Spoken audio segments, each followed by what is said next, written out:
Welcome to MSD Talks. We have Cara here today from Pink Ribbon Good. I'm Carly. And I'm Tori. Cara, let's have you go ahead and introduce yourself. Yeah, so I'm Cara Salazar. I'm our regional manager at Pink Ribbon Good. So I do all of the Dayton area, and then I also have the pleasure of traveling to our other regions and getting to go there occasionally to get new donors as well. Awesome. Tori, do you want to jump in and kind of explain what our Gift to Grow program is and what it looks like? MSD's Give to Grow program was started in 2018. We focus on our community and what we can do to provide and support those organizations around us. Yeah. Cara, do you want to tell us kind of a little bit about what having the pink vehicle from MSD means to you and what we support? Yes, so Pink Fleet is probably one of my favorite things about my job. I love our crew. I think it's so fun to be involved with so many businesses in our area. And so I think I first met with you guys like almost a year ago now. Mm-hmm. And so it was kind of crazy when we first started talking about the pink vehicles. And so what your vehicle actually provides for our Dayton clients is 500 meals and 200 rides to treatment. And so with every single one of our pink vehicles, that goes directly to where it's given. So your vehicle strictly provides for Dayton clients, and that's kind of the services it provides for in our area. Awesome. We obviously love the pink vehicle and we wish we could have a million of them. I know. We're working on it. We're working on trying to get another. We're working on it. So, Cara, tell us a little bit about your personal story and then how you got involved with Pink Ribbon Good, and what inspired you and your mom to kind of create this empire, so to say. So I always feel like I need to start off by doing a little background on my mom, Heather Salazar, is our CEO and founder of Pink Ribbon Good. And so this is my second full year at PRG, but I say I've been there my whole entire life, basically. And so cancer came into my life when I was 2 years old. In 2002, my mom met a woman named Alexis, and she was diagnosed with stage 4 breast cancer at the age of 23. And she had actually been in and out of about 17 foster homes, so she kind of had to choose where she wanted to have support and things like that. And so at the time, she was pregnant with a little baby girl, and she was looking for someone to adopt her little baby girl because her cancer was just very, very aggressive, and we didn't know how long it was going to be. And so at the time, my mom's passion was inner city kids, so she was like, I'm going to solve all the things. She dreams big around here. And so she at the time knew that she had 5 families who were struggling with infertility and were looking to adopt. And so she reached out to them, and unfortunately they weren't really interested. And so my mom just could not sleep at night. And about 3 days go by, and my dad is like, Heather, what's happening? I can't keep doing this. And so she was like, let's just meet her. Let's buy her some groceries. Let's see how it goes. And so they actually met in the Meyer parking lot in Inglewood. And she was, at the time, she was riding the bus to treatment and back and forth. And so she rode the bus to meet them in Meyer. And she got off, my mom always says, in this pleather mini skirt and this bright pink wig. And we're big huggers in my family. So my mom can't wait to give her a hug, all these things. And then she walks straight past my mom and goes straight up to my dad and says, I want a better life for my baby girl. And so right then we knew that her baby girl was going to be a part of our family. Her name's Lex, and I always say cancer is never a blessing, and my mom always said she would return it. But Lex is the best gift I've ever been given. We're 11 months apart. We would tell everyone we were twins, which if you've seen us both, you just think that's hilarious because we don't have a lot of similarities. But she's my best friend, and I couldn't imagine my life without her. And so at that point, we kind of just took both of them into our family. So we took Alexis to treatment, and my parents had 4 kids. So, we were like a party through those hospital visits. We were all going in. And so it got pretty rough for Alexis. And before she passed, she told my mom, she's like, you need to advocate for young women. Young women get breast cancer. And she's like, make sure you do your self-breast exams, go to your screenings, everything. And so Alexis ended up passing away, unfortunately, at the age of 24. And about a year and a half later was the first time my parents went away since we had adopted Lex, and they were celebrating their anniversary, and my mom did her first ever self-breast exam. And she found a lump, and so she came back. She honestly wasn't worried. She's like, there is no way. There's no way in heck that I'm going to be diagnosed with cancer. We just saw this with Alexis. There's just no way. And unfortunately, she ended up being diagnosed with the exact same cancer as Alexis. And I was 4 at the time, Lex was 3, my older brother was 7, and my oldest brother was 10. And I think a lot of people don't think you remember a ton then because you're super young, but my mom walking in from treatment is something that like I'll never forget. She looked so different, and my grandma was holding her up from her side. My dad was walking behind her, and we are big huggers. So like I couldn't wait to see my mom. She stayed home. She was my best friend. Like I couldn't wait to see her. So we're all like running towards her and like, don't hug her. She's so sore. And I think that in that moment, I was the most scared I've ever been. I'm like, oh my gosh, like I don't know what this means. Like we've only seen Alexis mom pass. Like what does this mean? And I think honestly that motivates me for a lot of what I do today. And my family's just very transparent. So when my mom was going through treatment, my dad was always with her and my grandma was always with her. So we were staying with our family in Indiana. And like I remember calling my mom every single night, talking to her on the phone. And I just remember asking her, like, are you gonna die? Like, what does this mean? Like, I'm 4 years old, I'm trying to comprehend it. And she was like, we're just not sure. And so we all felt like we're super united because we fought together in a way because of the transparency. And so my mom ended up meeting Stephanie Spielman at the James when she was getting her treatment done there. And she was around the same age as my mom. And so my mom was like, thank God, somebody else who is like going through the same stage of life as me. And so they became really fast friends. She had 2 girls similar ages to Lex and I. And so they would always say that like, our girls are watching VeggieTales as we're getting poisoned. And they just made light of anything they could. Well, Stephanie was super passionate about the research side of things. So she's like, Heather, how about I do the research and you do the first hands-on care, because it's important that you have both. And so my mom was like, well, I always want to do rides to treatment because I never want anyone to have to go to the bus to treatment like Alexis. And so we provide rides for anything cancer related and food for our clients and their family, because cancer affects the whole family, not just the one person. And then we also have house cleaning essentials. And so we have a lightweight pink vacuum that they can use after a certain amount of time during treatment and things like that. And that is our client's favorite thing in the whole world. It's so hilarious. We're like, okay, they love it. They love the pink vacuum, let me tell you. And so then all of our house cleaning products are partnered with Branch Basics. They're all very natural. They even say like you can wash them with your face. And I'm like, I don't know about that yet. But I mean, if you want to try it, you do you. And so then we also have peer support because of people like my mom and Stephanie and that partnership and things like that. And so that was their game plan. They're like, we're going to have the best of both worlds and we're going to do this. Well, Stephanie ended up going in remission pretty bad. And it was really hard. Like, you can't explain certain things. You can't explain why some people live, some people have a better treatment, some people react differently. It's so hard. And so about a week before she passed, my mom went and saw her, and she was on heavy medication. She was in so much pain, so she was just in and out of it constantly. And my mom said she like woke up for about like 30 seconds to a minute, and she was like, Heather, don't use my death as an excuse. You know you're calling. And my mom was a mess. Like, she was sobbing. She didn't understand why this happens. Like, all you can hope for is a cure. I mean, we say all the time we hope we're out of business because that means that we've solved we've got the answer. And so, I mean, I think it was so hard for her. And then she came back and she was like, honestly, just ticked at the pink ribbon. She was like, it's taking my friends. It's not fair. Why is this happening to people? And she was just mad. So she's like, I'm going to write a grant because I'm going to do this for Stephanie. And she's like, honestly, there's no way we get it. We have no sustainability. We have no proven track record. Like, we're literally just going on a miracle at this rate. And so she wrote the grant for $100K. And she was actually speaking at the University of Dayton at the time on young women getting breast cancer, doing your screening, family history, all of that jazz.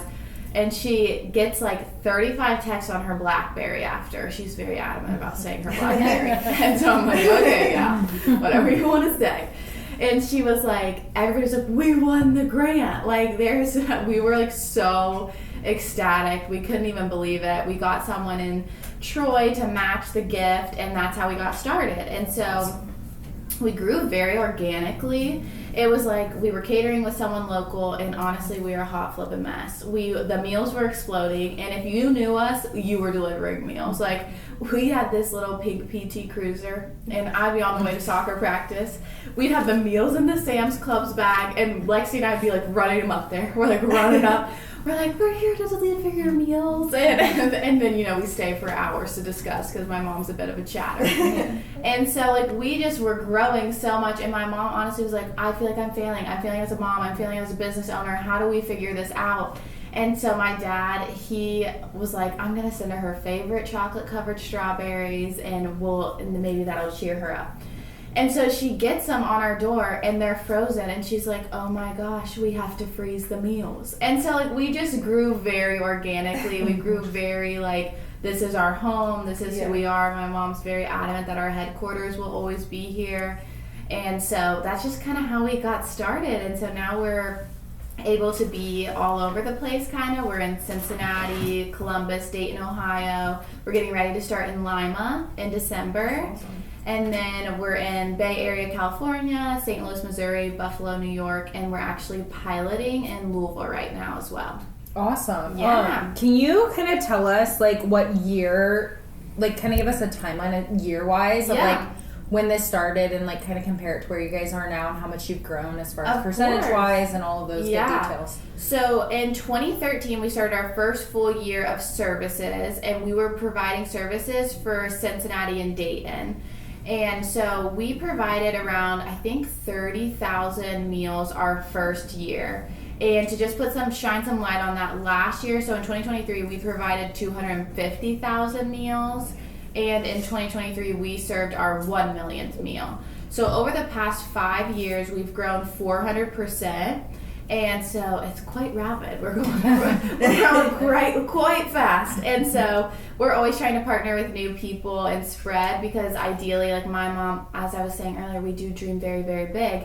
And so before she retires, she wants to be all over the U.S. And so that's really what we're working on. We want to serve every breast and gynecological cancer client we can. And so that's like the big dream. But that's kind of a little bit on how we've grown. We originally started with house cleaning services. So before COVID hit, we were actually going into people's homes and cleaning their houses, just because my mom was like, that just was what made her the happiest going through treatment, you know, like the one thing she could control. And so when COVID hit, we partnered with Branch Basics, because obviously people were sick. You don't want to go against the rules and everything, the protocols. And so that's when we did our switch there. So we had a few things where we switched a lot. And we always say our one silver lining of COVID was our peer support. So at the time, we were only doing in-person peer support once a month, or in some regions other times. And so when COVID hit, we went virtual. And so then we were hitting, like, we're almost in all 50 states. And then we're actually in like around 20 some countries as well, because people just want to be able to be with people going through similar things. And so that is the one thing that was so good for us through COVID. And so, like, now we continue the peer support virtual, so we can reach a ton of people. And then we also have our in-person as well, so people can kind of have the best of both. That's awesome. I feel like there's so much more that we could talk about, like, but we need to keep moving forward. But I mean, I'm sure that there's just endless things to share with the community and kind of get your word out. And one of our goals here at MSC is just to continue to spread the word too. Yeah. Eventually, we want to get like all of our partners and clients to be joining the league, but we'll work towards that slowly. We'll work on that too. We'll work on that one. As you were talking about your mom, one of the things I kind of thought of is like, how is it working with your mom? Like, I mean, I know you're not side by side all the time, but like, give us a breakdown. Yeah, I feel like that's one of the most like popular questions I get. I love working with my mom. She's truly my best friend, so like, we're very close, but I will even say, like, so right now we're in our busiest time. And so we've been pretty hitting it go since the first weekend in September. And so we do have to have some conversations where it's like, okay, this is a daughter conversation, because I'm like, honestly, I just need to rant a little, like, who doesn't, you know? And then I'm like, sometimes I'm like, okay, this is like a work conversation. Can we figure this out? And especially, like, she has to have a lot of hard conversations with me too, because Dayton is like our most existing base. And so, like, we've had conversations where it's like, okay, I need to meet with you. And like honest from a daughter perspective. When she says she needs to meet with you, I'm like, oh, I'm about to get chewed out. I'm like, here we go. But we're pretty good. So when I first started coming on, we set boundaries pretty quickly. We're like, okay, we don't want to talk about work 24/7, but it is very much like my family. I've been growing up with it, and so it is like we have a lot of overlap. But we do set boundaries. We're like, okay, let's just have like family time, and then let's have like brainstorming time other ways. But like, I love it, especially now that my role has changed to where I go to other regions. We get to travel a lot together, and so I learned so much from her. Like, we met with a company last week, and we were in a meeting together, and I get to hear her pitch and things like that. So it is like, I learned so much from her, and I just feel very lucky that we have a relationship like that, because I mean, we're with each other 24/7, but even now in October, it's like the most we've been apart, because we're swamped here. She's traveling all over, and we're like, oh my gosh, I feel like we haven't seen each other in forever. And so like, I'm picking her up from the airport today, and I'm like, oh good, time to catch up. But yeah, you can probably kind of relate to that too, like where's the boundaries with talking about work and not work. Like, you work with a lot of your family, actually. A lot of my family. So I'm sure you kind of get that. So, Cara, MSD has went to the Ignite the Fight, and then also Hot Pink Country Night. What other events do you guys do to support? Yeah, so I always say, like, how I break it down is we have like a ton of third-party events. So like this month specifically, in like September, we have about like 50 third-party events, and those are all benefiting PRG, but they're not necessarily run by me, if that makes sense. And then I have about 5 fundraisers that I host that are definitely like, I would be the contact. So like for Pink Hot Country Night, I'm your guys' contact, things like that. And so the last one of this season, I would say, is Small Town Christmas, and it's one of my favorite ones in the whole world. We have a pink parade. It's everything Hallmark. So like all of our fleets there, all of our we're partnering with Winans. They're doing a little chocolate fountain for the kids. We have letters to Santa. Oh my gosh, there's so many fun things, like Santa, Mrs. Claus ride in on the pink fire truck, like all the things that happen. So we try to have some that are very community, because we want people to know like we're here for the community. And so Ignite the Fight is definitely one that's more funding for us. So it's like, we're going to nail it for our fundraising so we can hit a lot of our budget. And then our other ones are like, how can we get the community involved in fun ways and things like that. So Small Town Christmas is definitely one of those, and that'll be December 6th. And then I actually have all of my events planned for 2025. So we have like a couple ones that are like Party for Good. And so we do it more as like a dinner and then just a party too. Like, we love to have a good time. And so it's like a smaller one, but that's also mainly funding. And then we just have like some fun ones like Pink Hot Country Night, which we're probably going to do a little twist on it, where it'll be kind of similar to Small Town, but like fall. And so we'll figure that out. We've talked about a casino night. So just ones to get the community involved and things like that. We do Dayton Dragons, and so we have one of our biggest peer support events there. So we had around 400 clients come to the game, and they all wear pink and teal and all the things. That is super awesome. I guess we'll kind of go back to Ignite the Fight a little bit, because this year was our first year at Ignite the Fight, and we walked out of there with some prizes. We made some major donations that I think made us all feel like really good about ourselves. And we walked out and we were like, wow, that was just so cool to see. And like, just seeing the text messages come through with all the donations was just it was so magical. And I don't know how else to explain it. 5 minutes or something? Yeah, so we do text to donate in 10 minutes. 10 minutes, that's what it was. And I feel like I feel like it's always so interesting, because even if you think back to like a year ago when I was asking you guys if you're interested in the vehicle, and like, so Ignite the Fight is our biggest benefit with that. And so I feel like it's always so hard to explain. So like, I'm telling you guys, I'm like, it's so magical. I don't know really how to explain it. We do this, and this. And it's definitely not what I thought walking in. Like, I was like, oh my gosh, this is great. It's so awesome. Weird experiencing it firsthand. So I always like loved hearing everyone's first experience with it, because it's like, it's really hard to describe. Yeah, it is. And I think that this year, like, we're obviously looking into doing another pink vehicle, and we're excited. But everybody that went last year wants to go again this year. And then we have other people that are like, well, I want to go. And it's like, oh my gosh, I think that the whole company wants to go. Yeah. But I'm like, we gotta like minimize this. We gotta but, like, minimize this, but maybe an extra table. Yeah, maybe another table, but Yeah. like me and Tori are like, well, we're not missing it. Yeah. I'm So not we're- missing it, so we're we're talking cutting out about, our like, husbands. Yeah, we're like, our husbands can go and like we Yeah. can bring somebody else. But I'm like, I'm not gonna not go. Like I have to be Yeah. there. And it was truly so cool. And I think that was our first like peer, not that every experience with you guys Yeah. hasn't been good. Like it's been great. It's been wonderful. We've done a lot. We did a van reveal. Like Oh, that's yeah. kind of how we started Mhm. everything off. But like I think that with that event is the one that kind of got some other people's minds going, and like Yeah. the pictures we shared and like everything, there was just something just so prominent about it compared to the other events that Yeah. we are just like so excited to go next year. I love it. I know. Um, We always say it's like a hidden gem where like this is like it's like indescribable. Mm-hmm. We're like we can't really explain it, but then once you go, you just get it. And so I think like we always say it's like the heart and core of who we are. It's everybody who believes in us so much and wants to make a difference. And then you get to hear from our clients, and it's just like, oh my gosh, it's a different perspective. And so we always love hearing people's first experience because it's like we say it's in a barn, and they're like, this is not a barn. It's totally not fun. Yeah, exactly. Yeah, so speaking of the location and everything, like we didn't really know much about Bill before that night. Yeah. And I guess we still don't know all Yeah, we of the still don't details. know. Like Yeah. we kind of know a little bit, like word of mouth. But Yeah. like, can you explain a little bit about who Bill is and what he means to the organization? Yeah. I mean, if you ask anyone from RB Jurgens, they always say RB Jurgens and PRG, they're the same. They're the same. And so, like, we laugh because that's what all of his employees would say.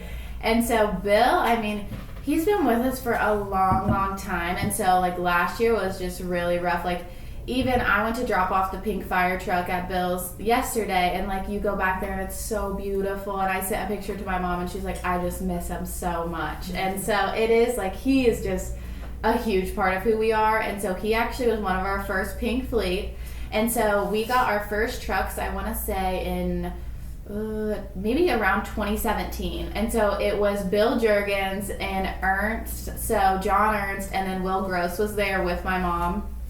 And they were meeting at Sam and Ethel's, which is like a little place in Tip City. And my mom was like, okay, we're going to do this thing where it's like pink vehicles, $10,000, and you pay for your wrap.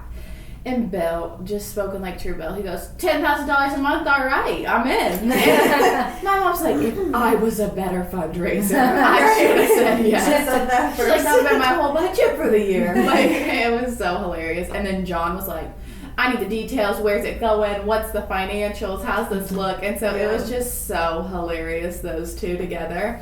And she was like, they started the fleet. So then after that, RB Jurgens just started using Ernst Concrete all the time. And so then we kind of spread like wildfire. We just started getting more and more vehicles, and they all wanted to use each other. So it turned into this like networking thing that we could never imagine. And so like now, you know, we have our like quarterly meetings, and so everybody gets together.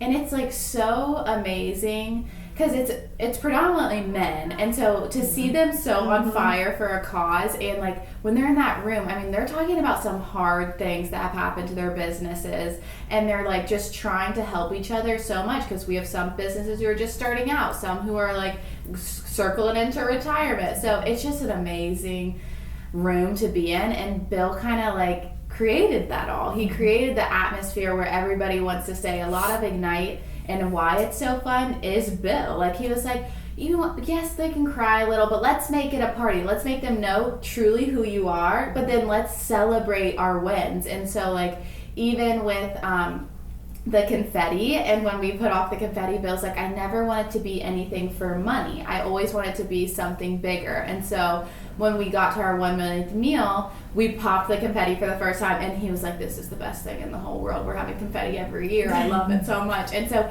he just always wanted to celebrate like our core of who we are. And he like gifted us our building. He came in and they remodeled it, and they made it so amazing. And he just changed a lot of the culture of who we are. And he's like, you need to take care of your people and show up for them. And so we've always had that, and we got amazing connections through him. And so our fleet is just so amazing, and they all kind of come together for that. Like they showed up for Bill in ways that we couldn't have even imagined this year. And so he just created a lot of our culture, especially for this area.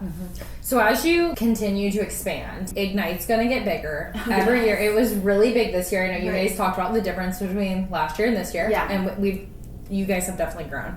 So with the barn, what is the future plans? Are you going to continue to do it there? Is there going to be an expansion in the future? Yes. Kind of what does that look like? And also kind of trail on that, like, do you have any other events that you do out there? Yeah, so we, oh my gosh, he just makes me laugh thinking about some of these stories. But like, we moved Ignite up when Bill was pretty sick in June, and everybody rallied around. So we all went, and then when we hit September, he was like, I'm having a big party still because I told you, Heather, I knew I was going to make it. So we had a fake Ignite. We called it a fake Ignite. You just get to come and party, but we don't have to raise any money type of thing and just celebrate. And so that's like the only other event we've ever done out there. But we'll have Ignite probably at the barn, like, and for a good while. I would probably, like, I always want to say forever, basically, because I feel like it's a lot of who we are. Yeah. But I mean, the brainstorming that went into getting those tables in that room. I bet. We went out there 5 times rearranging, and like, literally we had like 5 guys from the fleet who were coming to move them around, solve it all. Like, it's just the way they show up for us is so amazing. But we're definitely figuring out those things because, like, with our fleet, you get a table at Ignite. Well, the majority of the people in the room are from the fleet, and so we sold out at 75 tables last year, and it's pretty tight. So we're trying to navigate that with sponsorship and things like that, and so we're figuring it out, but we're still brainstorming a lot. And honestly, at our quarterly meetings, we ask them, we're like, okay, what do you think works? How do we work? Because we have a rowdy crew, so we're like, they still got to be quiet during the program. And so figuring all of that out, it's a lot of brainstorming, and honestly, we don't have all the answers right now, so we're beginning that process. Yeah, I feel like you probably have to start planning and brainstorming like immediately after the last Ignite and write your notes and kind of go over it. Oh yeah, like we're so excited for our next fleet meeting because we're talking about like, okay, we're recapping Ignite, and then we just get to celebrate because we raised 1.9 million, like huge celebration with people and how they show up for us. So yeah, we're in the brainstorming phase for sure. I love that. That is so fun. So kind of before we end things, I have a couple more questions, and one is like, do you want to explain kind of some additional ways other than fleet that people can get involved? Maybe some smaller companies that maybe just don't have the funds right now, or some individuals just as a person, how they can help. Yeah, so I would say like so kind of like those 5 events I was talking about all year round, we have sponsorship levels for that start out at 1,000 and things like that. So those are definitely some ways we partner with local communities and things like that. And then on smaller scales, we're always like, we have monthly giving, and so like $10 a month is a meal for a client, and that adds up. And so like that's a huge way, that's a huge donation for us that some people don't always think about. And just like a small donation all the time, like those are what help us a lot. And like our third party, they might be smaller than like us going to get a pink vehicle, things like that, but they bring in a good chunk of money. So we always say we like to partner in ways that fit the business or fit the company or fit that person. And so we have so many different things we've done. We did a lunch and learn where the company matched the employees' donations. And you know, $25 might seem a lot for that person, but at the same time, then the company matches it, so they get more. And it just really, it's beautiful to see how people give. Like, we've had clients who can only give like a small amount, but they just want to give back. And sometimes like those are the most beautiful gifts, you know, because it's like they're not necessarily able to do that, but they truly want to. And so we like to fit with people in any way we can. And at our events, we do like raffle items, things like that. We try to hit all the categories. And people can always volunteer if they want to get involved. So we have like so many fun things. Like we have a huge toy drive coming up, so we're always wrapping gifts and things like that. So then we bring people into the office to kind of help in that way. So we always like to partner with whatever fits someone best. Awesome. All right, before we wrap up, Cara, do you have one word or a statement that you want to say to those that are listening that are going through cancer or supporting someone through cancer, or just some type of statement that could help them? Yeah, I think for like the people going through cancer, I'd probably say like maybe my one word would be resilient. I think they're some of the strongest people I know. Like, I can't imagine doing what they do and fighting every day and still showing up for their family.